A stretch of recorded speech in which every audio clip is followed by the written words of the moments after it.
One of the things I did say at the beginning of this is that we are directly patched into your Shopify catalog. And that is incredibly important and very useful. I'm going to scroll down to this section here that is actually tied into, so this is a product block. And so this is tied into your Shopify catalog. One of the things that I'll call out is we've been able to dynamically tie these elements. So this is image, this is text, these are swatches, etc. We've been able to dynamically tie all of this content to your product catalog. So if we were to change the product, whenever you're in a product catalog or a product section, you hit this config gear, you'll see this config icon here as well, and you'll be able to swap out the product. Let's change it to the cap.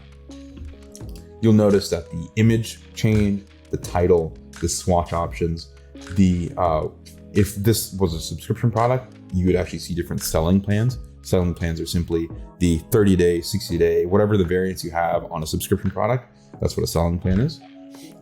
Your swatch options again here, price, and then description, all change dynamically based on us switching a product. And that's one of the beauties of Replo, because we're directly patched into your Shopify catalog. We're able to pull all of that data, including meta field data, to be able to create these very rich customer experiences.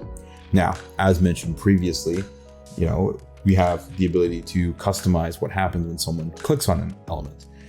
In a standard example, you would think, okay, if someone were to click the white version of this product, one-time purchase, and hit add to bag, the white version of the hat, and if we had a quantity selector, we could add that as well. But we could say the white version of that hat is going to be added to cart in whatever quantity, and if there was a size component as well, in whatever size. That makes sense. And the way we do that is by dynamically adding the variance. So we're be able to add dynamic data here again, the same way that we program what the content actually displays, but we're able to add the variant dynamically and the selected quantity dynamically on a button click. Now, we also have the ability, whenever we add a product to cart, to redirect either to the cart page or to the checkout page. You can also just stay on the same page. That's pretty standard. The fun stuff is how much further you can take it. So going back to our first example here on this button, what I've done here is I've programmed this button that when someone clicks it, it'll apply a discount code, and it will add 2 products to cart that I specifically selected, 1 here and then 2 here. It'll add both of those products to cart at specific variants and quantities, and then it's going to redirect to checkout. So I want someone to go straight to the checkout right after this. Now, in a non-Shopify based landing page solution, you could build like a checkout link that does this. Those get a little tricky sometimes. Sometimes the URL doesn't work, sometimes the discount doesn't apply.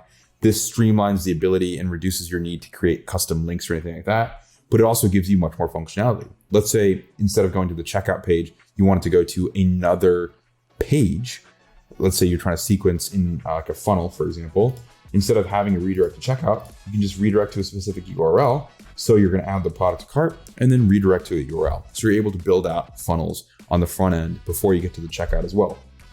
And lastly, you can also just redirect to the cart page if you so desire, or just stay on the same page.